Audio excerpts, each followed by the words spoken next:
Hoy estamos a 14 de agosto de 2025 y el día de ayer, 13 de agosto, el Instituto Nacional de Estadística, Geografía y Informática presentó los resultados de la evaluación de la pobreza en México. Esta evaluación la venía realizando el Consejo Nacional de Evaluación de la Política Social, una entidad autónoma que hace algunos meses pues fue el desaparecida y sus funciones se la pasaron al Instituto Nacional de Geografía e Informática, que también es un organismo autónomo, por lo que estrictamente, en términos de quien evalúa la política social, no debiera haber un conflicto de intereses, porque ciertamente cuando el que está ejecutando, es decir, cuando el gobierno está ejecutando y se evalúa a sí mismo, pues la posibilidad de que hable bien de lo que está haciendo, pues es muy alta. Quédate a ver este video en este canal del Doctor UTV, que tiene la única finalidad de democratizar el conocimiento.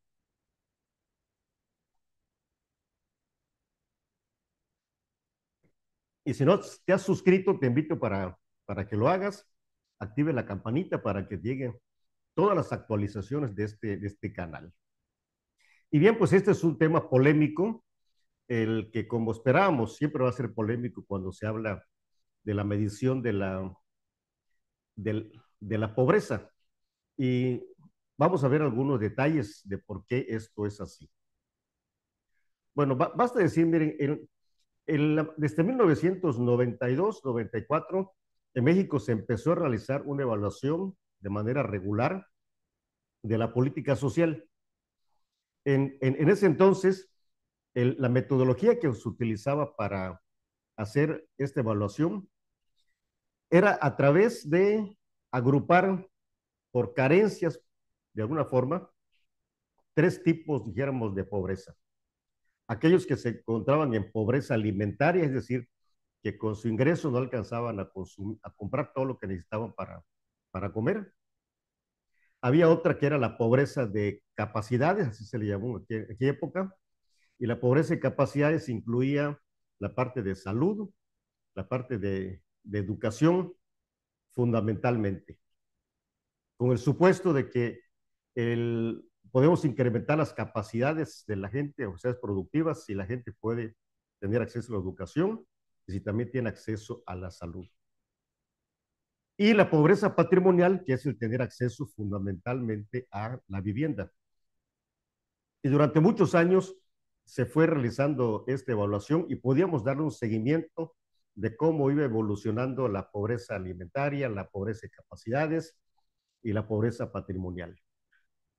En el 2008 se hizo esta evaluación con esta metodología. Ya en el 2009, cuando se crea el Coneval cambia la metodología y ahora habla con otra metodología, habla de la pobreza multifuncional.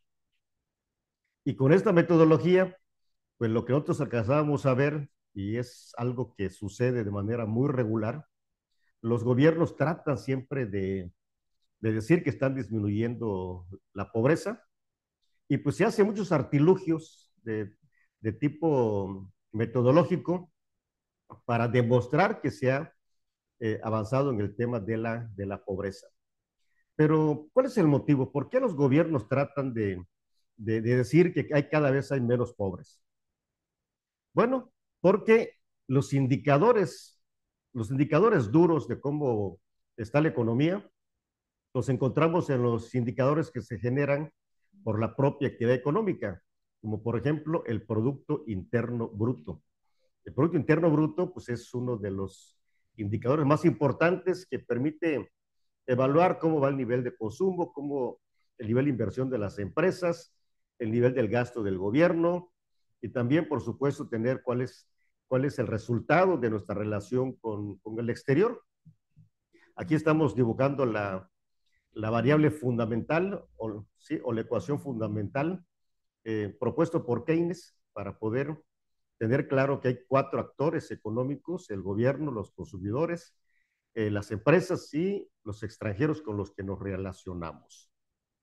Entonces, el conocer cómo se desenvuelve esta variable y si la dividimos entre la población, pues tenemos el Producto Interno Bruto per cápita. Pero desde hace ya muchísimos años, diversos economistas pues han estado poniendo en tela de juicio el que es insuficiente el tener este indicador del Producto Interno Bruto.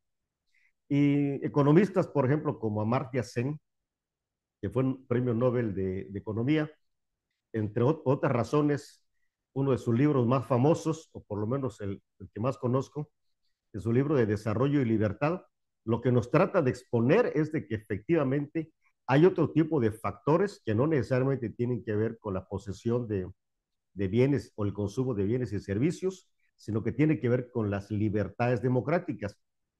Entonces, si tuviésemos que evaluar qué tan feliz está la gente, pues vamos a ver que es feliz porque tiene acceso a los medios de supervivencia, que puede generar su patrimonio, pero además puede vivir en un ambiente de libertad.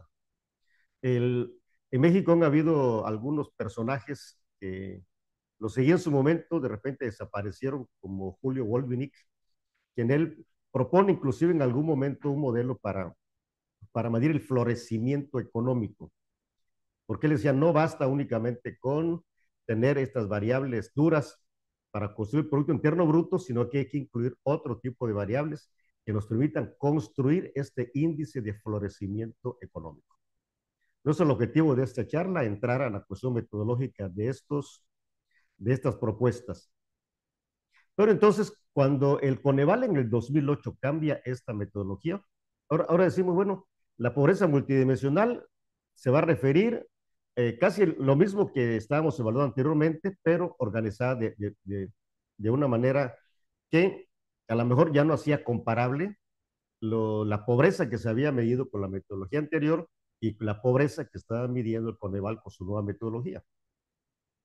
Entonces, cuando utilizamos el dato duro de la pobreza calculada con la metodología original, dijéramos, con esta, con esta metodología en donde veíamos las variables tanto de alimentación, el tema de las capacidades y el tema del patrimonial, y cuando la comparamos con la pobreza multidimensional, pues no quedaba claro de qué estábamos hablando.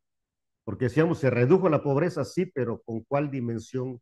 ¿De qué manera podemos decir que esta pobreza corresponde con esta metodología, corresponde a esta pobreza con esta otra metodología? Lo mismo está sucediendo el día de hoy. Resulta que el, el, el Coneval pues deja de existir y por primera vez el INEGI le toca hacer esta evaluación con los datos del INEGI. Bueno, hubieron momentos en que yo recuerdo que estuvo un pleito entre Coneval y el INEGI porque el Coneval no quería utilizar la información del INEGI para hacer la evaluación del, de la pobreza o de la política social, porque consideraba de que pues algo no andaba bien. Finalmente se pusieron de acuerdo para estabilizar los datos mediante algunos artilugios econométricos. Y bueno, ya el Coneval pues saca su evaluación. Lo que estamos viendo el día de hoy, y les voy a pasar obviamente la información de primera mano, que fue lo que publicó el INEGI, lo que estamos viendo es que hay también un problema de discrepancia metodológica. Y tendríamos que pensar y obviamente poner en cierta duda, ¿sí? Si de lo que se trata es que se aparenten que en México hay menos pobres, si ese es el objetivo, bueno, pues perfecto, todos vamos a estar felices porque se reporte que hay menos pobres. No creo que haya alguien en este país que su sano juicio nos diga, oye, es que pues estoy muy mal que salgan tanta gente de la pobreza. Pero como ya dijimos que esto a los gobiernos les gusta mucho hablar de la pobreza porque el, todos tratan de aparentar que han hecho bien las cosas. Y aun cuando no se crezca, lo importante es que tengamos menos pobres. Y si tenemos menos pobres, de alguna forma estamos diciendo que está funcionando bien el gobierno. Sin embargo, pues no veo la película completa, porque puede ser que haya menos pobres extremos, pero puede ser que haya una clase media que cada vez sea más pobre y una clase rica que cada vez sea más rica. Entonces teníamos que utilizar algunos otros indicadores, como por ejemplo, utilizar el coeficiente de Gini para ver cuál es el nivel de concentración de la riqueza. Y con un dato podemos efectivamente saber qué está sucediendo entonces con estas variables. Entonces, dicho esto, de que amén de que estemos revisando el tema metodológico entre estos tres metodologías que se han estado utilizando, la original, decíamos, la que se inventó el Coneval, ¿sí? Y la que se ajustó en esta evaluación que hace el INEGI. Entonces les voy a compartir el documento que está circulando desde el día de ayer por parte del INEGI. Y pues bueno, en esta gráfica, como podemos ver, hablamos de la pobreza multidimensional en México. Una pobreza multidimensional que la venía calculando con sus estudios el Coneval. ¿Y qué es lo que alcanzamos a ver? De que efectivamente había una tendencia a la baja del 2016 al 2018, una tendencia leve, pero pasamos del 52.2 al 51.9. En este caso son millones de personas que tenían problemas de pobreza. Y aquí tenemos que el 36%, por ejemplo, en el 2016, estaban con un problema de pobreza moderada, como le quieren llamar. ¿Sí? Si sumamos la pobreza moderada y los pobres extremos, bueno, pues ya tenemos la cantidad correcta, pero vemos cómo la pobreza moderada venía bajando ya del 2016 al 2018, del 36 al 34, y la pobreza extrema de 7.2 a 7. Eso pues lleva a que en estos últimos 2 años del gobierno del presidente Enrique Peña Nieto, pues se dijera que la tendencia era precisamente hacia la baja. Sin embargo, bueno, en el 2020, pues tenemos el problema de la pandemia y pues ante un choque externo, de lo que vemos es que hay un incremento en el número de pobres. Ahora, en el 2020 era más de 55 millones y eso hizo que se incrementara la pobreza moderada en 35 y la extrema en 8.5. Pero a partir del 2020, bueno, vemos una tendencia que nos lleva, si bien esta tendencia ya se veía con claridad que venía disminuyendo, por muchas razones que vamos a estar viendo el día de hoy, nos lleva a que entre el 2018 y el 2024 teníamos 51.9 millones de personas que estaban en una posición de pobreza y ahora son 38 millones, quiere decir que disminuyeron los pobres en cerca de 13 millones. Y este es un dato que cualquier gobierno lo va a presumir, porque va a decir, oye, funcionó perfectamente bien nuestra política social y por eso es que se disminuyeron los pobres. Esta conclusión es una conclusión a bote pronto que en realidad nos tiene que llevar a hacer un análisis más profundo de qué es lo que está sucediendo. Porque eso de echar campanas al vuelo sin entrarle a los detalles, pues nos puede llevar a que ese triunfalismo pues nos siga llevando a cometer errores. Entonces, ¿qué es lo que podemos ir viendo en este análisis? Bueno, cuando hablamos de la pobreza multidimensional y vemos los porcentajes entre el urbano y rural, hay una disminución del 2018. En el urbano había el 36% con ese problema, sí, y el 24 es el 25%, hubo una caída. Y en el caso del rural era 57 y terminó en el 45.8. Por supuesto que si esto lo comparamos, porque esto es comparado con nosotros mismos, quiere decir que sí avanzamos, ¿sí? Pero realmente estamos en cuál es el rango que tenemos a nivel internacional, porque esto lo que me indica es que México pues tiene un problema muy grave de desigualdad. Por supuesto que eso es algo que todos percibimos a diario. Pero cuando entramos, fíjese bien, ya analizar, porque los datos grandotes está excelente, ¿no? Disminuyó la pobreza en 13 millones. Mi pregunta entonces será, bueno, entonces, ¿por qué En Chiapas todavía tenemos el 66% de las personas con pobreza multidimensional. Eso nos da casi 3.800.000 personas. Quiere decir que la política social de los últimos 6 años no ha impactado a Chiapas. Y si no ha impactado a Chiapas es porque no ha existido una buena focalización de la problemática que se tiene en todo el estado. No se puede dar el mismo tratamiento a todos los estados, en pocas palabras. Y sigue Guerrero con el 58% de su población con pobreza multidimensional, y Oaxaca con el 51%, Veracruz con el 44%, Puebla con el 44%, Tlaxcala con el 40% y Campeche con el 36%. Y bueno, Zacatecas con el 36%. Esto lo único que me indica es que la política social no ha cumplido realmente el objetivo de hacer que en estos estados, que es donde tenemos el gran problema de la concentración de la pobreza, pues disminuya. Porque en el promedio nacional de la pobreza, estamos hablando de 29, del 29 por ciento, que eso es lo que se reporta, pero hay estados como Baja California que tiene nada más cerca del 10% de pobres, contra el 66% de Chiapas. Esto lo que nos indica es que el gobierno no ha hecho políticas para el combate de la pobreza de manera diferenciada.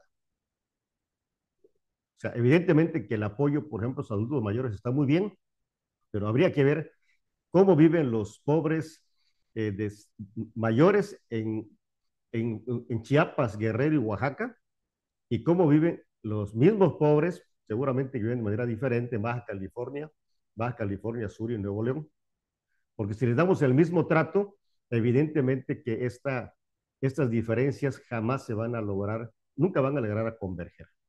De eso en algún momento hicimos un trabajo con el financiamiento y demostramos que el financiamiento, pues, con un modelo de convergencia, nos dimos cuenta que era imposible que solito tuviera el mismo porcentaje de financiamiento en los estados como de Chiapas con respecto a Sinaloa o Nuevo León. Y cuando hablamos de la pobreza extrema, que ese es el otro, pues sigue saliendo en los estados de Chiapas, 27.1 de la gente vive en pobreza extrema. En Guerrero el 21.3, en Oaxaca el 16.3. Entonces, cuando nos dicen que el promedio de pobres extremos lo bajamos a 5.3, mi pregunta y es, ¿por qué no aplicamos políticas diferenciadas para resolver este problema de la pobreza? Esto lo que nos indica es una falta de atención del Ejecutivo Federal en coordinación con los ejecutivos estatales para erradicar realmente esta problemática.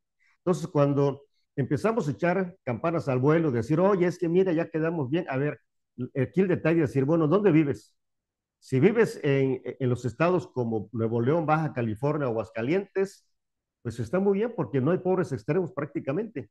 Pero si vives en estos estados que históricamente y en los últimos 6 años tampoco han recibido un trato diferencial que permita resarcir estos rezagos, pues entonces no puedo estar aceptando que la política social es un éxito y que el combate a la pobreza, aunque ha disminuido en términos nacionales, no ha impactado en las regiones donde debería verdaderamente impactar.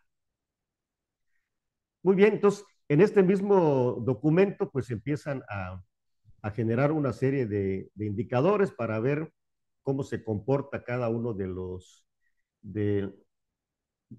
uno de estas variables que miden las diferentes carencias sociales, ¿sí?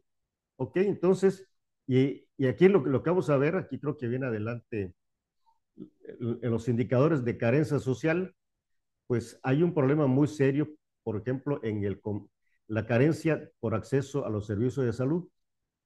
En el 2018, el 20.1 de la gente tenía un problema de carencia de los servicios de salud porque funcionaba el Seguro Popular. En esta evaluación que hace el INEGI, resulta que ahora es el 44.5 millones de personas no carecen del servicio de salud. Y en el caso del rezago educativo, pues bueno, ahí se ha ido moderando. El 2018 era 23.5 y actualmente es del 24.2, lo cual quiere decir que el rezago educativo se ha incrementado, o eso hemos esperado que esto fuera cada vez menor.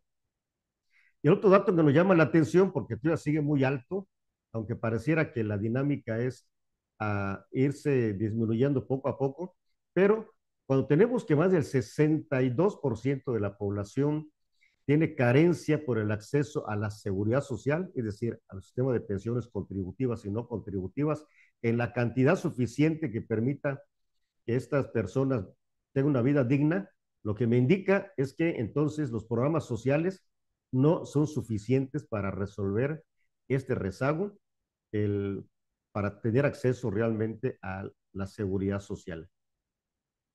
En el caso de la vivienda también hay un retroceso pequeño, ¿sí? O sea, la vivienda se ha ido deteriorando cada vez más. Y bueno, pues esto ya nos empieza a indicar que cuando empezamos a hablar de que nos va muy bien porque resulta que los indicadores más agregados de la pobreza han caído, como está claro en el documento que publica el INEGI en ese análisis de resultados de la medición de la pobreza multidimensional 2024. En el caso de la carencia por rezago educativo, pues es muy claro que ha habido un incremento del 23.5 millones a 24.9, es decir, aun cuando porcentualmente una disminución del 19 al 18.6, en términos absolutos hay un incremento, lo cual nos indica que la prioridad del gobierno pues no ha sido realmente el tema educativo. Y esto pues realmente impacta mucho más en el medio rural porque en el 2016, por ejemplo, 2018, teníamos un 31.2 que presentaban en el medio rural que presentaban este rezago educativo y en el 24 hay un incremento del 32.2. O sea que la estrategia de educación del gobierno, aquí también queda muy clarito, que se tiene que revisar. Entonces, cuando seguimos viendo el tema del rezago educativo, pues siguen apareciendo el caso de Chiapas con el 34%, Oaxaca con el 30%, Guerrero el 28%, Veracruz con el 26%, Michoacán con el 26%, Puebla con el 22%, cuando el promedio es 18.6%.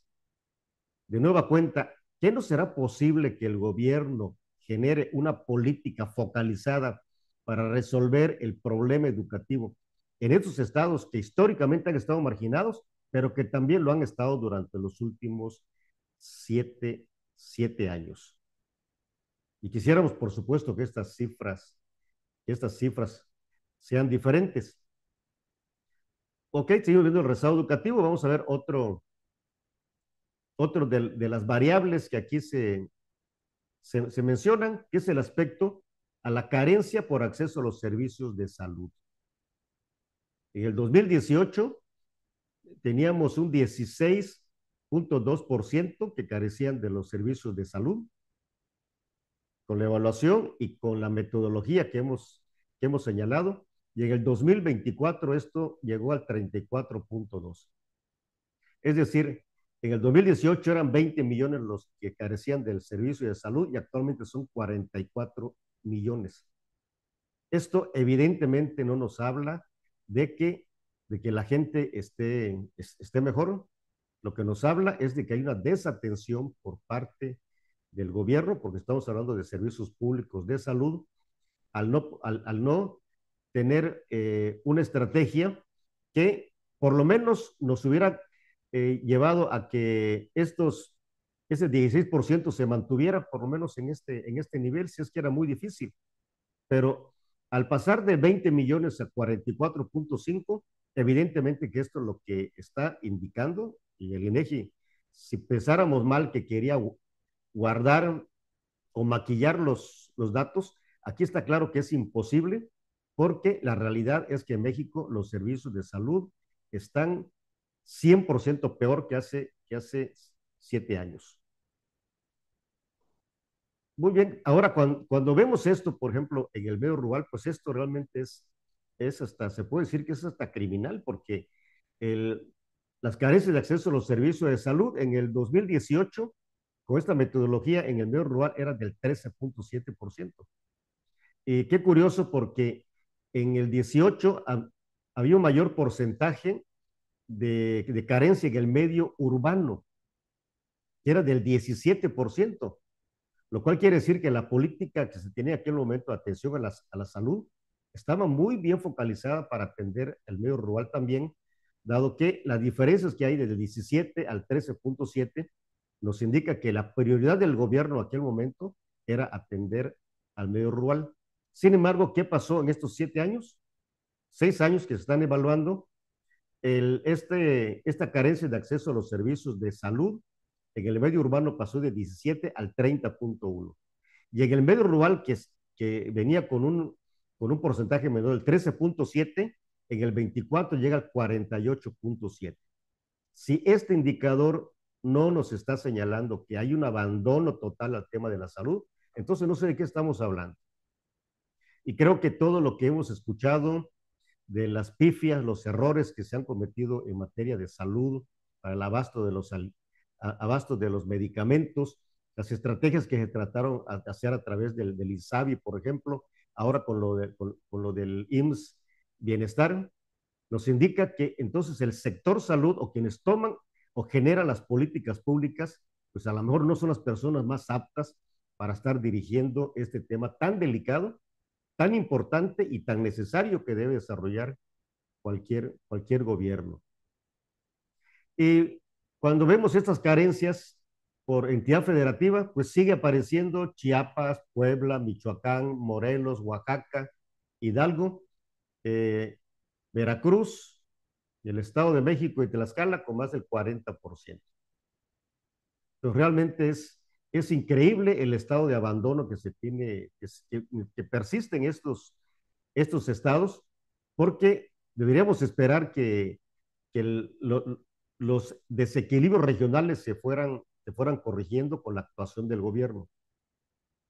Si las acciones que el gobierno ha hecho no han permitido impactar en esto, pues tendríamos que ver que los programas sectoriales que se tienen que publicar retomen este asunto, porque evidentemente que si actualmente México el promedio está en 34.2 en la carencia del servicio, insisto, es un porcentaje que está mucho más allá porque perdimos el sector salud, pero esperaríamos que Oaxaca, Puebla, Michoacán, Morelos y esos estados pudieran disminuir esta carencia, ¿no? Para parecerse un poquito más a lo que sucede en Nuevo León, Baja California Sur, Coahuila o Chihuahua, por ejemplo, ¿no? Muy bien, entonces algunos otros temas que creo que vale la pena señalar son las carencias por el acceso a la seguridad. Aquí es un tema porque si bien hay una disminución de 66 a 62, una disminución, dijéramos, con una tendencia hacia la baja. Lo que sí llama la atención es de que más del 53% y ahora más del 48% manifiesten esta carencia de acceso a la seguridad social. O sea, en esta materia totalmente está reprobado el gobierno y la sociedad, porque pues tenemos este rezago en el acceso a la seguridad social, donde se incluye, por supuesto, lo que son las pensiones y se incluyen tanto contributivas como no contributivas. ¿Sí? ¿Y quienes carecen de este acceso a la seguridad social? Pues sigue siendo Chiapas, Oaxaca, Guerrero, con más del 70% de su población que no tiene acceso a esto. Entonces, hemos insistido en varias ocasiones de que tenemos que revisar el papel que debe jugar el Estado en la promoción del desarrollo económico y social. Cuando el Estado se mete a realizar actividades que les corresponde al, al mercado o a los empresarios, pues las cosas no funcionan. Hay otras variables que vale la pena mencionar, porque el, gran parte de la disminución de esta pobreza, pues no está dado propiamente por los programas sociales, ni por la atención a la salud, ni por tener acceso a la educación, ni porque la gente tenga más acceso a los temas de seguridad social, sino a los asuntos que están un poquito fuera de este contexto. ¿Y cuáles son los asuntos que podemos señalar de manera breve? Porque ya lo hemos hecho en algunos otros de las charlas que hemos tenido de economía para todos. El, en México se están invirtiendo para este año cerca de 800,000 millones de pesos en los famosos programas sociales, que muchos o la gran mayoría no están perfectamente focalizados. Nosotros esperaríamos que se focalice mejor, que los recursos le lleguen a las familias que verdaderamente lo requieren. Eso de tener una pensión universal, que es, que es un programa de carácter, el neoclásico recalcitrante, porque al gobierno le sale más barato darle dinero a la gente, es más, ni siquiera preocuparse para, para hacer un ejercicio de evaluación de quién debe entrar y quién no debe entrar. Lo más fácil es decir que entren todos los que se apunten y se acabó el tema, ¿no? Entonces, nada más necesitamos a gente que se encargue de estar capturando la información, emitir las tarjetas, hacer un layout que cada 2 meses o cada mes, dependiendo, le deposite el dinero en las cuentas de los beneficiarios, sin que exista ni siquiera una corresponsabilidad por parte de los beneficiarios, ¿sí? Ni un seguimiento en los temas en los que se quisiera impactar. Porque hacemos una evaluación de en qué está gastando la gente el dinero en los programas sociales. Una hipótesis que hemos generado siempre, porque lo vemos, porque vivimos en el medio rural y de manera regular estamos presentes, una gran cantidad de esos recursos, no de ahora, está hace tiempo, pues la gente, cuando cobra sus apoyos sociales en efectivo, pues ya tienen al tianguis de productos chinos, ¿sí? Donde la gente va a comprar cosas que realmente a lo mejor casi ni necesita. Entonces hay que tener una evaluación porque si lo que se trata es que la gente coma mejor, tenga mayor educación y se utiliza para estos otros fines, entonces quiere decir que la política social no está funcionando. Bueno, con este video, ¿cuál es el mensaje que finalmente queremos darle a todos los que nos escuchan, a todos los que nos están siguiendo en este canal del Doctor UTV? El hecho de que lo que no se vale es echar las campanas al vuelo sin entrarle a ver realmente qué es lo que tiene esta evaluación. Si en este momento te dicen, oye, es que está excelente cómo va el gobierno actualmente, porque se disminuyó la pobreza. Pregúntale, ¿y por qué no ha disminuido en Oaxaca, en Guerrero, en Chiapas? ¿Por qué el nivel de empleo se va más a la parte del empleo informal? ¿Por qué la gente está saliendo de la pobreza con la variable del ingreso, que no tiene que ver únicamente con los programas sociales, porque el ingreso, ciertamente, eso ya lo habíamos también platicado en algún otro momento, el hecho de que hay un incremento en los salarios, ¿sí? Que todavía estamos muy rezagados con respecto tanto a China como el caso de Estados Unidos. Ya decíamos en alguna otra cápsula que México están pagando en el sector manufacturero, por ejemplo, $4 por hora. China está pagando $6 por hora y en Estados Unidos está pagando más de $20 por hora. Si queremos parecernos más a China, pues tendríamos que subir un 50% más los salarios en este momento para tener salarios similares.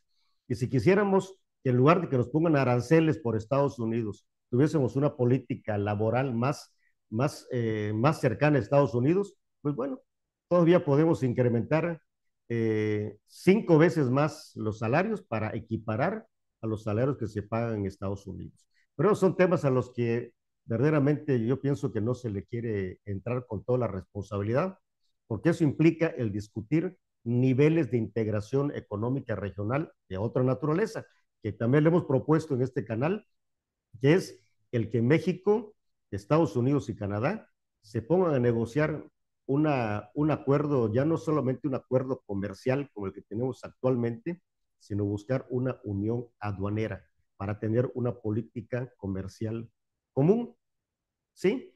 Y avanzar a que hay una convergencia entre los sueldos y salarios de la gente que trabaja en Estados Unidos y que trabaja en México, porque en gran medida el fenómeno migratorio de México a Estados Unidos es porque si en la manufactura en México te pagan $4 la hora y en Estados Unidos te pagan 20, pues por lógica vas a querer hacer ese mismo trabajo en Estados Unidos porque te pagan 5 veces más.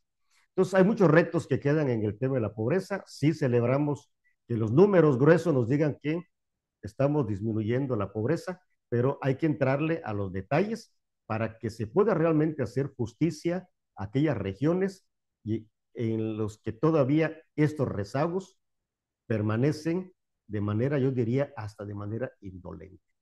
Yo soy Cruz Alberto Hernández y les invito a ver estas charlas del doctor Uc en este su canal del doctor Uc TV, que tiene la única finalidad de democratizar el conocimiento.